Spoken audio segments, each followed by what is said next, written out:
I remember the exact moment Elder Keed smiled. It was the kind of smile a man produces when he believes he holds every thread in his hand, and the weaving is already done. He stood at the far end of my great hall that morning with his hands folded inside his ceremonial sleeves, and he watched the door, and when the girl came through it, he smiled the way a man smiles at a joke he has already heard the punchline to. I noticed the smile before I noticed the girl. That I would think about later, the order of things. Valemor's calling trials happened once every decade, the ancient ritual by which the pack's bloodlines were assessed, the old invocations performed, the role of the worthy confirmed in the hall's record. Most of it was ceremony. Most of it had been ceremony for 100 years, a formality maintained because the old laws demanded it, a performance of tradition that no one expected to mean anything. The calling tongue itself was a dead language for practical purposes. The last wolf in Valemor recorded as a true caller had died 197 years ago. The warstone at the center of my hall had not lit since that same night.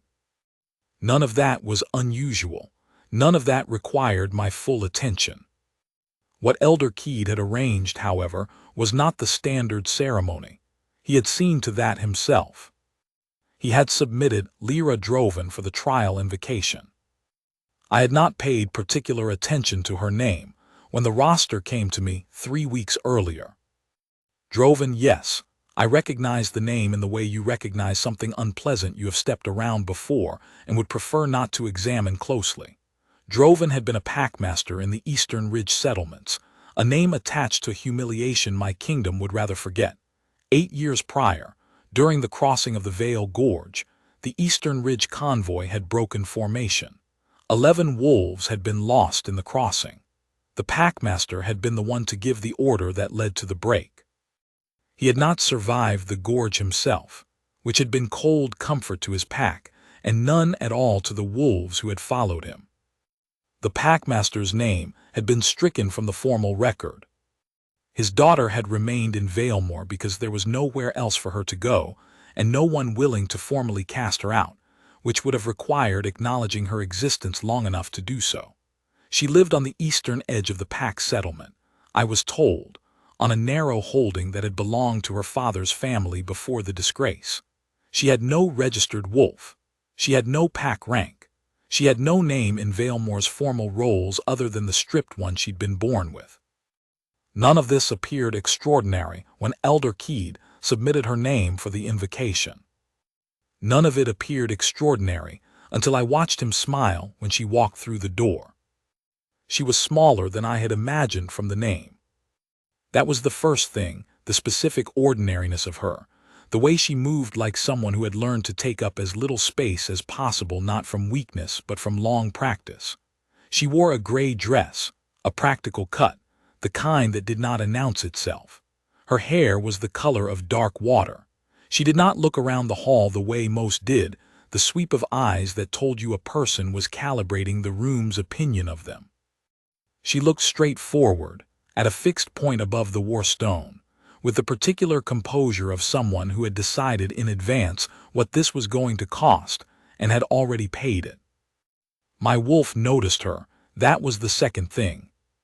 I had learned to monitor my wolf's responses the way a navigator monitors the horizon, not in panic, but with steady attention to shifts that might mean something. My wolf had been quiet for 29 years, in the particular way that the instrument of a patient creature is quiet. Not broken, not indifferent, simply waiting. It had not responded to the 840-some women my council had placed before me with the words, "a suitable candidate," over nearly 3 decades of patient administrative optimism. It had not responded to the daughters of great houses, the Lunas of allied packs, the women my elders called beautiful and well-connected and strategically advantageous. It responded now. Not strongly. Not the way the old stories described, not fire, not a howl, not a storm. A stillness instead. The particular quality of attention that comes over a wolf when the wind shifts and something on the air means something it doesn't have words for. My wolf went simply and completely alert, the way a compass needle swings and settles, and it did not look away from the girl in the gray dress crossing my hall floor. I kept my face neutral. I was, by this point in my life, skilled at keeping my face neutral. Elder Keed stepped forward. He had the invocation parchment in his hands, a ceremonial copy of the old calling text, a dead language in a scroll that had been unrolled and re-rolled at 10 ritual intervals for 100 years, without anyone actually speaking the words from it. He held it out to the girl with the specific brand of courtesy that isn't courtesy at all. The over-careful enunciation, the slight bow that meant nothing, the gestures of a man performing respect for an audience that knew he felt none. "The calling invocation," he said, to the hall at large as much as to her. "Our tradition holds that any wolf of Valemore may speak it at the trials to affirm their place in the pack record." A pause, the kind of pause with weight in it. The language is ancient, difficult. Few living wolves know more than a phrase. Another pause. The hall was full, 60, 70 wolves, my senior council, the packline elders, the attending families. I heard, from somewhere in the gallery, a sound that was not quite a laugh but was trying to be. "We invite you to try." The "we" was doing considerable work in that sentence. The girl looked at Elder Keed, not at the parchment, at him. I was watching her face, and what I saw there was not fear and not anger and not the particular shamed collapse that I believe he had arranged this morning to produce. It was something closer to recognition, as if she had known this was coming, not the specific shape of it, but the general intention, and had spent some time with that knowledge and made her peace with it. She took the parchment. She looked at it for a moment. Then she set it down on the edge of the stone plinth, gently, like a thing she didn't need. I heard the sound from the gallery again, louder now, more confident, the sound of an audience that has been told what it is watching and is watching accordingly. Even the wolves I respected looked toward their neighbors with the slight loosening expression of people who expect to be entertained. The girl stood with the parchment beside her and her hands at her sides and said nothing, and that silence read to the room as either defiance or the particular frozen quality of someone who had understood she was expected to fail and was in the process of failing. I didn't think it was either of those things. My wolf had gone quieter than I had ever felt it, quieter even than its ordinary patience, which was the quiet of deep water. This was the quiet of deep water when something large and old moves beneath it. Then she began to speak. The calling tongue is a language that sounds, to an ear unfamiliar with it, something like singing. Not music in any formal sense, more the way certain spoken words in any language have a cadence that lifts them above plain speech, the shape of something intended to carry further than the room. The scholars who had studied the old texts described it as a language built for resonance, not made to be heard across distances of space, but distances of time. Words that were supposed to mean something when spoken in the right circumstances, not metaphorically, but literally in the old sense. Words that did something. None of the scholars were in the hall that morning. The hall did not have the atmosphere of a scholarly inquiry. It had the atmosphere of a performance. The audience arranged for entertainment, the subject arranged for embarrassment, the outcome agreed upon in advance by everyone except possibly the subject herself. Lyra Droven spoke the calling tongue the way a person speaks their own name. Not haltingly, not with the stretched effort of someone recalling a learned sequence, not even with the particular formality of someone performing something rehearsed until it was perfect. She spoke it the way breath comes, without preparation, without intention, with the ease of a thing that has always been there and requires no thought to produce. The syllables shaped themselves in the specific way the old texts described, not loud but carrying, not forced but present. The language filled the hall the way water fills a vessel, without sound of filling, just there and then completely there, and the hall held it. The sound from the gallery went quiet. The shifting and the shoulder-to-shoulder communication, The exchange of looks that means I'm watching this for the same reason you are, and we already agree what it means. All of it stopped between one breath and the next. I saw Elder Keed's hands change inside his sleeves. His weight shifted. The particular relaxed assurance of a man who knows what is going to happen was not so easy to read in him now. Something had changed in the architecture of the moment, and he had felt it change before he understood what was different. I understood before he did. I knew the old texts, not as a practitioner, not as a caller, but as a king whose kingdom's history included them. I had read the records. I had read what the scholars said the calling tongue was for, and what the scholars said would happen in the presence of a true caller in a hall that contained one of the old stone anchors of the pack bond. The war stone in the center of my hall had been placed there 197 years ago, by the same woman whose death had ended Valemore's line of callers. I watched the war stone. I had not thought about it actively in years. It was furniture, historical furniture, something you walked around without looking at directly, the way you do not look directly at grief you have made your peace with. Now I watched it the way you watch a fire that may or may not be going out. It was not going out. The first light was barely light at all. A warmth in the gray stone, a quality of inner illumination that could have been, in another moment, a trick of the candles. But the candles in my hall were oil-fed and did not produce warmth. And this was not a trick. I had been watching for it, had begun watching for it without knowing I had, the moment Lyra drove and opened her mouth, and it was not a trick. The war stone was answering. She was 9 lines into the invocation. She had not looked at the parchment once.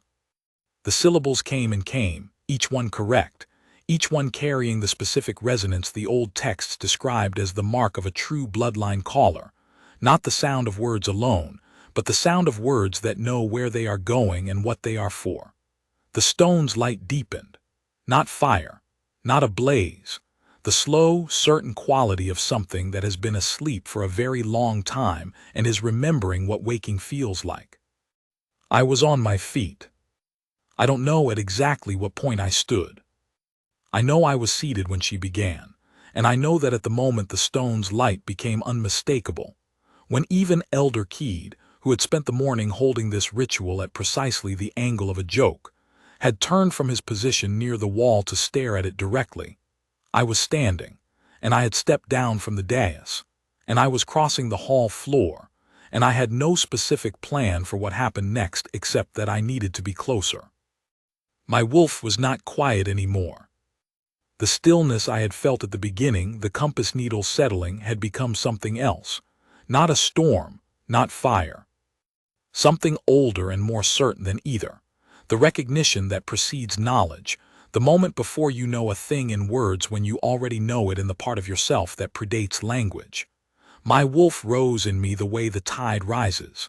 Not sudden, not violent, simply inevitable, the drawing in of something that knows where it is going and cannot be redirected. She was looking at me. She had not shifted her focus from that fixed point above the stone until this moment, and I think the movement in the hall, me crossing the floor, was what pulled her attention.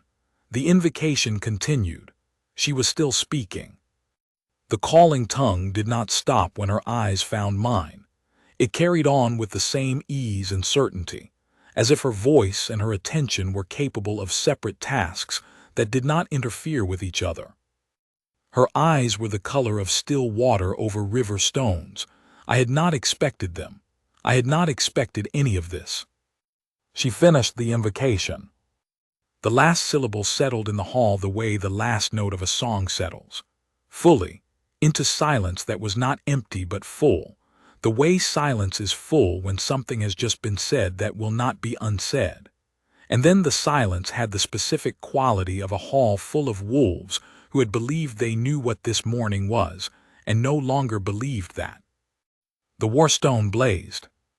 Not gradually, not with warning, the full blaze came between one breath and the next, the way a fire takes when the thing it has been waiting for arrives.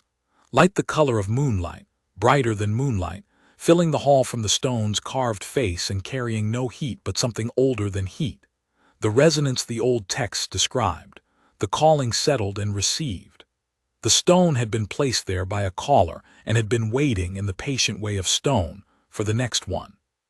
The next one had come. I was 6 feet from Lyra Droven when the mate mark blazed on my hand. I looked down at it. My left hand, the inner forearm, the mark burned white-silver along the old line, the shape I had seen illustrated in the pack histories but never on any living wolf in my own reign. The bond mark, the mark of a fated mate recognized in the presence of the pack anchor, the mark that the old records said appeared only when the bond was real and destined, and the moment of recognition was witnessed. I looked up. She was looking at her own hand. Her right hand, the inner wrist, the same mark, the same white-silver light, the same shape. Mirror-placed, as the old text said, a fated pair's marks were always mirror-placed. She looked up from her wrist to my face. I don't know what she expected to find there. I know what she had expected of this morning. She had told me later in the kind of careful plainness that was simply how she spoke. She had expected to be mocked and dismissed, and to walk back out through the same door she had walked in through, and to go home to the Narrow holding on the eastern ridge, and to continue the life she had been living, which was small and certain, and which she had arranged over 8 years to be survivable. She had made herself into a person who could survive it. That had cost her something she did not talk about easily, and I did not press her for it until she was ready to give it. In this moment she was looking at me, and I was looking at her, and we were both looking at what was burning on our hands, and neither of us had words for it yet. I found some. What is your name? I was aware, saying it, that I knew her name. Elder Keed had submitted her name. The roster had carried her name. I had read her name 3 weeks prior without feeling anything about it. But that name was not what I was asking for. The name I was asking for was the one she had inside herself. The one she carried when the pack's stripped version of it was all the world offered. The name that belonged to her. She looked at me for a moment. Something moved in her face, not the expressions most wolves wore for me, which were calibrated to a purpose, which told you what the wearer wanted from you. This was uncalibrated. She was reading me the same way I was reading her. Lyra, she said, not Droven, just the name, the one that belonged to her. Lyra, I said. My wolf settled around the word like a river settles when it finds the shape of its own banks. Do you know what you've done? I spoke the invocation, she said. I've known it since I was 9. A pause, not hesitation, the considered pause of a person choosing precision. My father taught me. My father taught me, not a boast, not a revelation presented for effect, a fact offered plainly, the way she seemed to offer everything as the thing it was, without decoration. I held up my left hand. The mark was still burning, the white-silver light steady on the stone floor of the hall, reflected in the broader light of the warstone still blazing behind us. Do you know what this is? She looked at it, she looked at her own, she looked at the stone. Then she looked at me. I've read the histories, she said. It was not a direct answer. It was the answer of a person who was choosing their words with the care of someone navigating unmapped terrain, not dishonestly, but deliberately. She knew what it was. She was choosing whether to be the one to name it in a hall full of witnesses. I named it for her. The bond mark, I said, to her first. Then, with the particular clarity of a statement intended for a hall, not a private conversation, the fated mate mark, witnessed before the pack anchor. I didn't look away from her face. Valemore has not seen one in 197 years. Behind me, the hall had the sound of a held breath. 60, 70 wolves who had come here expecting one kind of mourning and received a completely different one. I was aware of them the way I am always aware of an occupied room, the specific weight of witness, but I was not performing for them. I was looking at Lyra. She met my eyes, still the uncalibrated look, the reading rather than performing. Then, with the tone of a person making a practical inquiry, which was, I would learn, simply how she approached most things, she said, "What happens now?" "That depends on you," I said, which was not what most kings say to most people in my hall, and I was aware of it, and I did not regret it. The bond is witnessed. The mark is real. What it becomes is yours to choose. Something changed in her face. Something small and not entirely visible, but present, the way light changes in a room when a door that has been closed for a long time opens by a crack. Not relief exactly. Something that had been held at a particular tension and had, just slightly, released. "Ask me the formal question," she said, "the one from the old text." I had not expected that. I had expected, in the way that people can be led by their expectations, the response most people give when they find themselves in the center of an unprecedented moment before a full hall, deflection, or overwhelm, or a desperate casting about for what is supposed to happen. Not this. Not a request to proceed in the formal manner, quietly and specifically. I reached back for the old text. I had read it once, 20 years ago, in a volume of pack histories that I had believed would be relevant only as history. I had a reasonable memory for formal language, and the old calling protocol was short. I spoke it the way it was meant to be spoken, not in the calling tongue which was hers, but in the plain language of Valemore, which was the king's. "Do you recognize the bond?" "Yes," she said. "Do you come to it freely?" "Yes." "Do you take the duty that comes with it?" She considered this one for a moment longer than the others, not because she was uncertain, I understood later, because she was thorough, and duty was not a word she used carelessly. "Yes," she said, "what I know of it, yes. I'll learn the rest." I will say this about that answer. It was not the answer of someone performing the appropriate emotion. It was not the graceful acceptance, the moved submission, the kind of reply that fills the hall with a warm sigh because it sounds like the correct thing to sound like. It was the answer of a person who had thought about the word duty and found it honestly present in themselves, and said so with the addition of a caveat that was true. My wolf, which had been rising since she walked through the door, settled completely. Not into absence, into the specific quality of a thing that has found its place and will remain there. I turned to the hall. 63 wolves, I counted later. That was the final attendance at the calling trials that morning. 63 wolves who had arrived expecting ceremony and left having witnessed something Valemore had not produced in nearly 2 centuries. I took my time.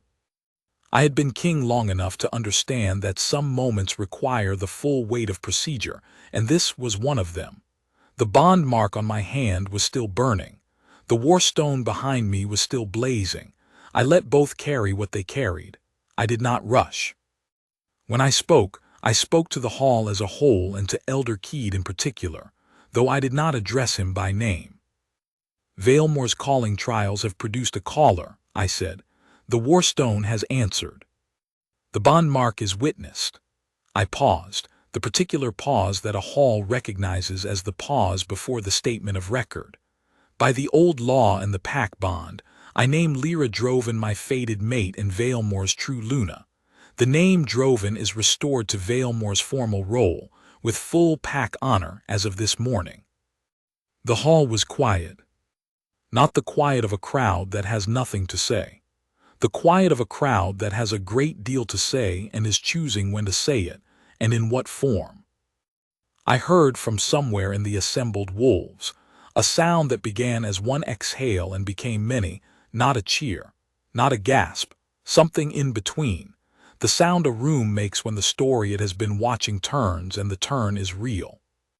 Elder Keed did not make any sound. I looked at him once.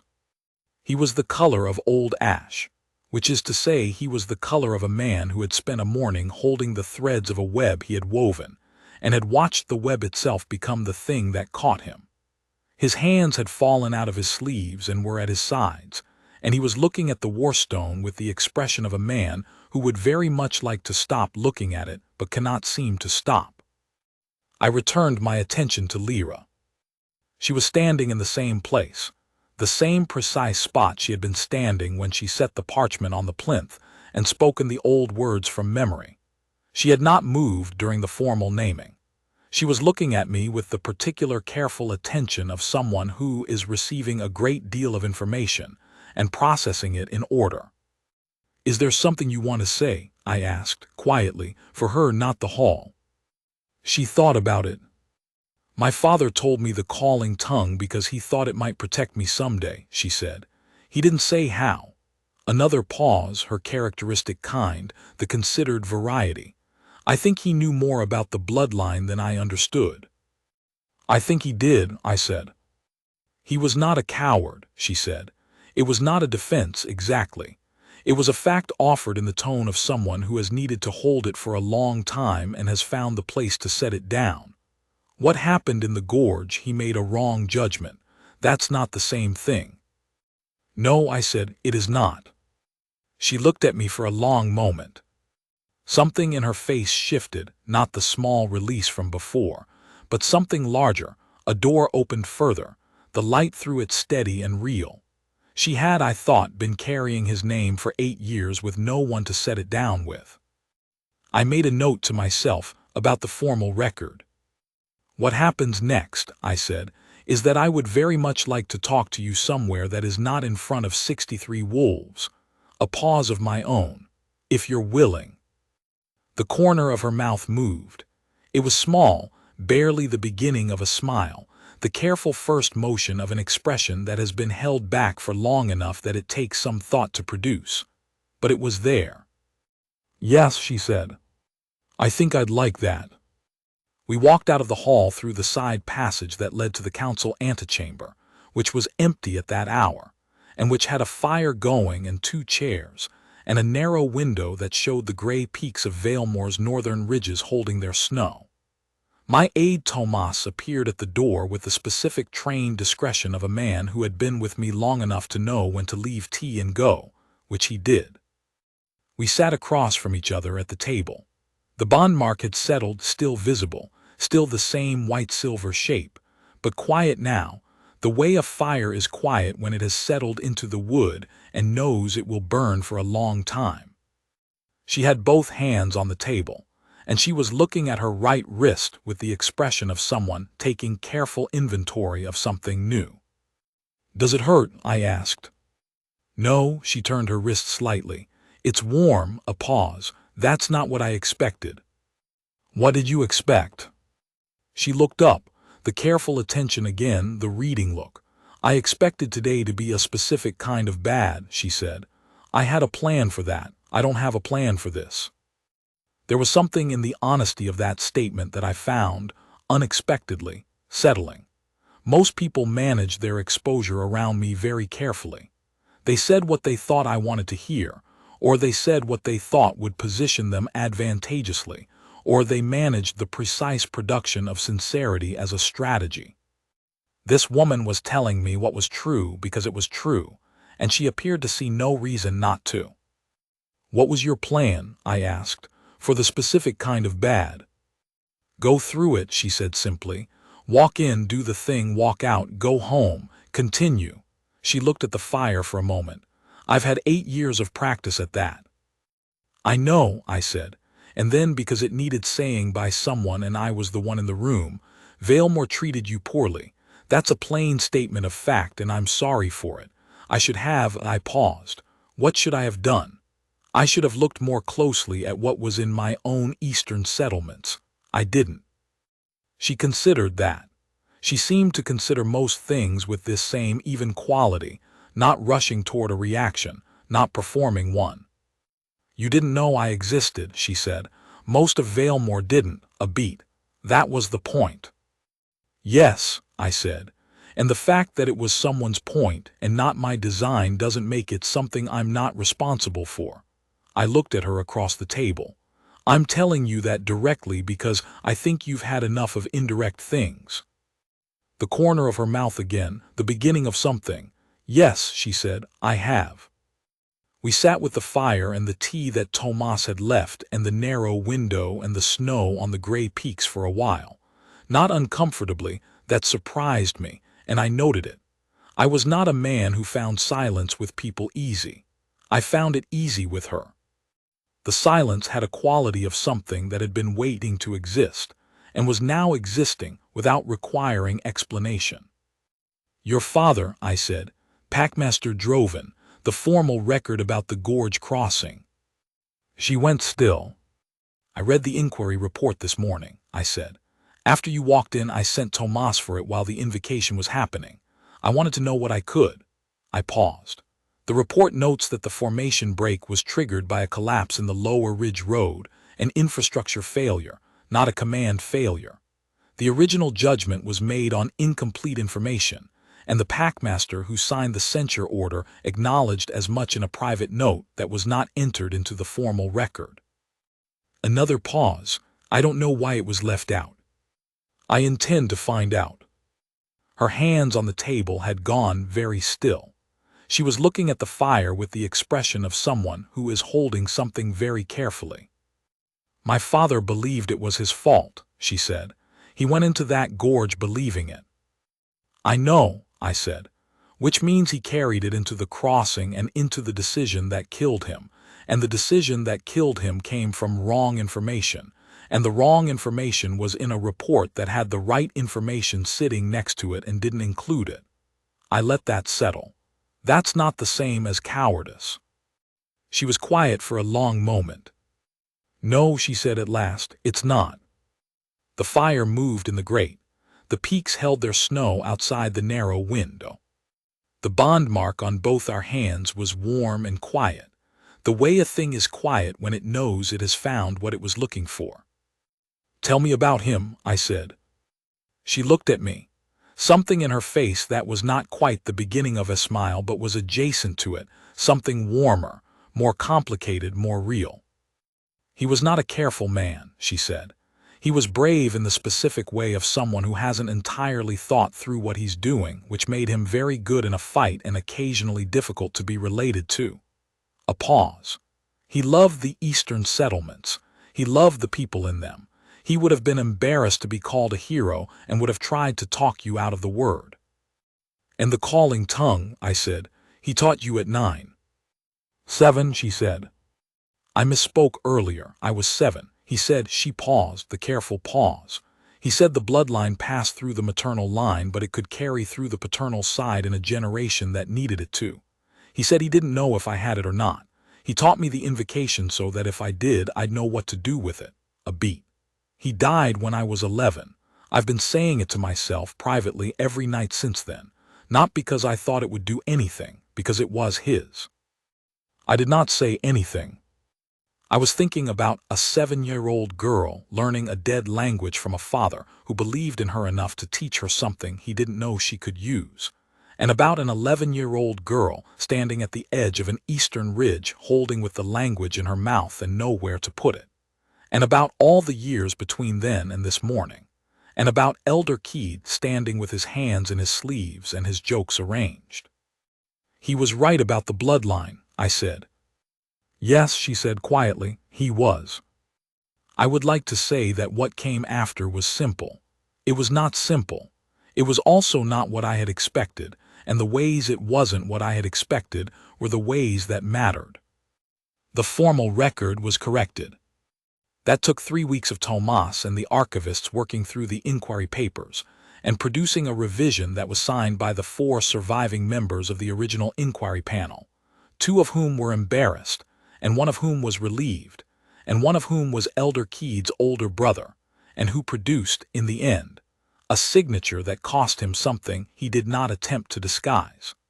The formal record of Packmaster Droven's name was restored in Vailmore's rolls. Restored and amended. The revision noted the infrastructure failure, noted the incomplete inquiry, noted the private memo, and set down in the official language of the Pack record that the judgment of cowardice had been made on false grounds and was struck. Lyra sat with me when I signed it. She didn't say anything when I set the pen down. She looked at the document for a long time. Then she looked at the fire. which was the same fire and the same grate in the same antechamber where we had talked the morning after the calling trials, and where we had come to talk most mornings since then, because the antechamber was quiet, and the fire was reliable, and we had discovered, in the way of two people who have a great deal to say to each other after years of not having anyone to say anything to, that we could fill the time there without effort and without performance. "Thank you," she said. Her voice was even.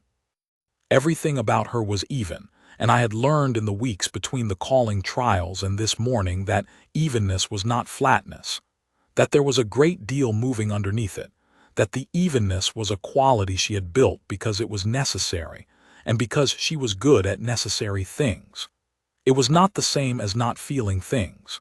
It was the same as having learned to carry them with both hands. "It should have been done 8 years ago," I said. "Yes," she said, "but it's done now." That was the thing about Lyra.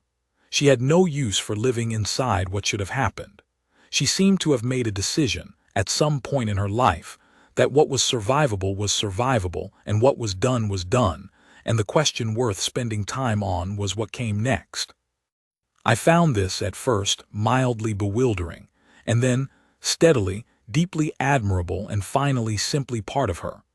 Part of the architecture of a person who had built herself into someone who could take up as little space as possible, and had discovered in the process that she was larger than she'd been taught. The pack's response to the calling trials took longer to resolve than the formal record. There were wolves in Valemore who had been kind to her, or at least not unkind, which in her experience had been the operating definition of kind. There were wolves who had been actively unkind in the way of people who believed the rules of a thing applied differently to different people, and who had lived inside that belief for 8 years with no reason to examine it. There were wolves who had watched the Warstone blaze and come out of the hall with the expression of people who had been wrong about something they had been certain of, and who were in the process of deciding what to do with that information. I did not resolve this for them. I let them sit with it. There are things a king can legislate and things he cannot, and what lives in the chest of a wolf who has looked through a person for 8 years and is now asked to look at her directly is not a thing legislation reaches. What legislation can do is set the conditions, name her clearly, place her clearly, make the formal record match the reality of the bond and the mark and the ancient law of the pack anchor, and let the rest follow in the way things follow when the ground shifts and the new ground is real. The formal ceremony of naming was held on a Thursday, which was not ceremonially significant, but which was the Thursday that worked for the council's calendar, and Lyra had made a point of saying she didn't have strong feelings about what day it happened on, which was the kind of statement that sounded like not caring, and was in fact the opposite, a practiced management of expectations that she had gotten so good at over 8 years that she applied it even when it was no longer necessary. I told her that once. She looked at me with the reading look, then she said, "I know, I'm working on it." Which was, again, simply the true answer. The ceremony was well attended. The hall was full in a different way than it had been on the morning of the calling trials, not the full of wolves who had come to watch a performance, but the full of wolves who understood they were there for something that would be in the record. Elder Keed was present because absence would have been its own statement, and he was not a man who made voluntary statements of that kind. He stood in his usual position near the wall, and he did not smile, and he did not make the kind of faces that communicate to a room without words, and he looked, over the course of the morning, like a man who had taken a long measure of himself and found the account coming up short, and was not yet sure what to do with the finding. I did not address him. I had addressed him once in private in the week after the calling trials, in the kind of conversation that is not pleasant and is not meant to be, and which covers the specific accounting of a man who arranged a public humiliation on the grounds that he found the outcome amusing and predicted it would go unnoticed. He had not found the conversation pleasant.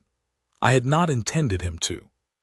I had found in the having of it that I was less interested in his remorse than in his understanding, and that understanding was going to take a long time and was not going to be rushed by me.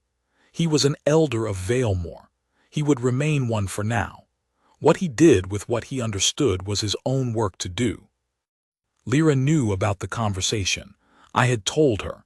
She had considered it with her characteristic evenness and said, "The people I've been worrying about are the ones in the eastern settlements who followed my father and have had no one to follow since."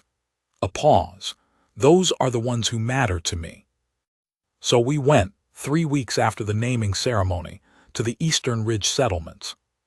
We rode out on a gray morning with Tomas and 2 guards, which was more ceremony than Lyra thought was necessary, and less than Tomas thought was appropriate. And we arrived at the narrow holding she had lived in for 8 years in the particular way of arriving somewhere you have spent a long time trying not to feel too attached to. The settlement was not large.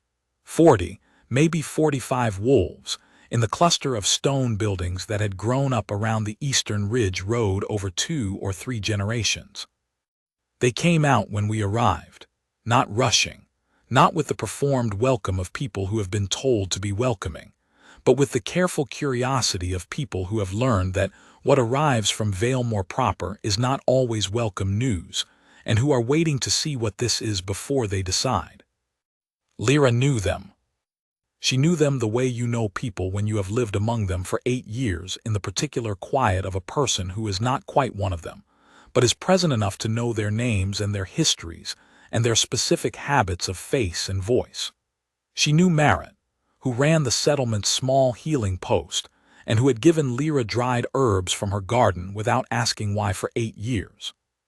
She knew old Tova, who had been part of the Eastern Ridge convoy, and who had lost her bonded mate in the gorge crossing, and who had never, in 8 years of living 20 yards from Packmaster Droven's daughter, blamed the daughter for the father's judgment. She knew the 3 children who lived in the southernmost house, and who had started using the path past her holding to go to the Ridge School, because it was shorter, and because she gave them apples in autumn when the tree in her back garden produced more than she needed. I watched her with them. I did not interfere. I sat with Tomas at the settlement's small gathering table and drank the tea that Merritt produced without fanfare and watched Lyra move through the settlement with the ease of a person who has been small in a place for a long time and knows every corner of it, and who is now larger in that place and is not quite sure how to carry it, and who is figuring it out with the same practical care she brought to everything. Old Tova was the one who said it in the end. She was 80-something, Tova, the age where specificity doesn't add much, with the build of a woman who had been strong all her life, and was still strong in the way of old steel, which doesn't flex but does not break. She came and sat across from me at the gathering table and looked at me with eyes that had seen enough to be done with social management, and she said, "Droven was not a coward. We knew it. We didn't know how to say it so it would be heard." "I know," I said. "Do you know what his daughter did every winter solstice for 8 years?" she said. I did not know. "She put a light in the window," Tova said. "His light. The Eastern Packs put a light in the window for a wolf who has died in service and not been properly recognized. She put one up every year, alone, no ceremony." A pause, the considered kind. "We could see it from the settlement. None of us told her we could see it." I was quiet for a moment. "She'll know now," I said. Tova looked at me steadily. "Yes," she said. "She will." The Eastern settlements were formally reattached to the main pack record that autumn, a designation they had held in name only for many years, and which now carried the actual weight of Valemore's administrative attention, which meant resources and representation at the Pack Council, and the particular dignity of being counted rather than tolerated. I cannot pretend this happened entirely for unselfish reasons. The truth is that Lyra asked me about it in the antechamber over tea, with the particular tone she used when she was about to say something that mattered to her, and was doing her best to say it without appearing to want things, which was a habit she was still working on. "The Eastern settlements," she said. Yes, I said, I have been waiting for it. They've been off the main roll for 6 years, she said. Before that they were attached but unrepresented. Before that, she paused. It's been a long time since they've had someone at the council table. I know, I said. She looked at me, the reading look. What would it take, she said carefully, to change that? Less than you think, I said. Less than it probably should. The record is a decision. I make decisions. She was quiet for a moment. Then, you could have made that decision any time. Yes, I said, I should have. A pause. I'm making it now. She nodded, with the specific evenness of someone who is choosing not to spend time on what should have been because what can be is available. Thank you, she said simply. The same 2 words with the same weight that she had used for the restored record. She used them for real things, and only for real things, which meant they meant something.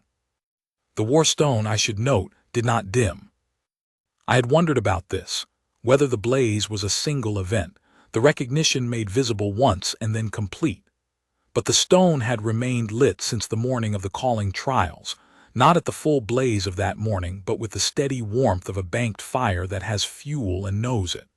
The scholars who came to examine it were, uniformly, incapable of offering me an explanation that satisfied either of us, though they tried. The most honest of them, a small woman from the Northern University who spent 4 days in the hall making measurements and left looking deeply pleased with herself, said simply, "The stone is doing what it was made to do. You've given it the conditions it needs. I would expect it to continue." I found this adequate. Lyra moved from the eastern ridge, holding to the king's hold in the way she moved through most things. Systematically, without apparent sentimentality, with a careful attention to what she needed and what could be left behind. She brought the books. There were more than I had expected, stacked in the holding's single back room in a configuration that suggested they had been arranged and rearranged many times in the way books are arranged by people who do not have enough shelves and are doing their best. She brought the herb garden, or rather she brought the seeds from it, each one labeled in her handwriting in a jar, because she had decided that growing it somewhere new was preferable to being attached to the specific arrangement of a specific piece of ground, though I thought she was more attached to the specific arrangement than she was saying. She did not bring the light she had put in the window every winter solstice for 8 years. I had one made for the hold instead. Not the same lamp, a new one, made by the same maker in the eastern settlements who had made the original, at my request, from a description Tova gave me. I put it in the window of the south tower, which could be seen from the main pack settlement on clear nights. Lyra found it there on a morning in late autumn, and stood in front of it for a long time without saying anything. Then she said, "You talked to Tova." "Yes," I said. She looked at the lamp. She looked at the window. She looked at the morning light coming through it and the settlement visible in the distance and the gray peaks above that. "He would have liked this," she said. "I think he would have," I said. She turned from the window. The reading look, and then something past it, something that was not the careful evenness, something that was the thing the evenness had been protecting until it didn't need to anymore. "I'm still working on not expecting things to go badly," she said. "I know," I said, "you have time." She nodded, quietly, the way she nodded when something was true and she didn't have an argument with it. "I want to say something about the mate mark, because it is in the histories, and the histories are incomplete.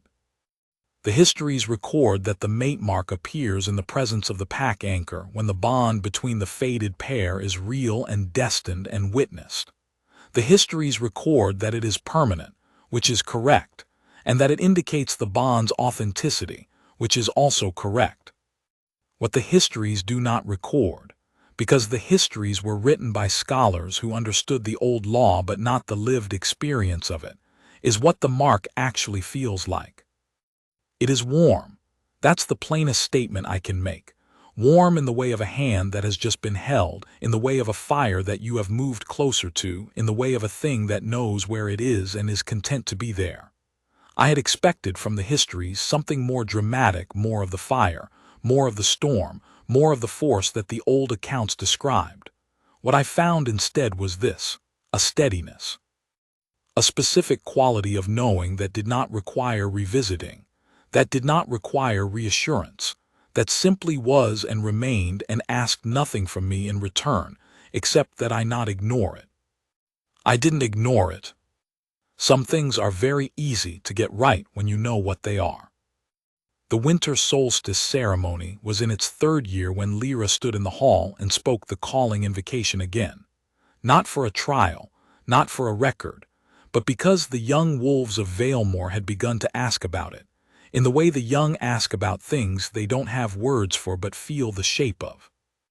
She stood at the warstone, which blazed at her voice the way it had on the first morning, and the young wolves sat in a ring at a respectful distance, and listened to the calling tongue in the way you listen to something that you cannot understand in the ordinary sense, but that you understand in a deeper one.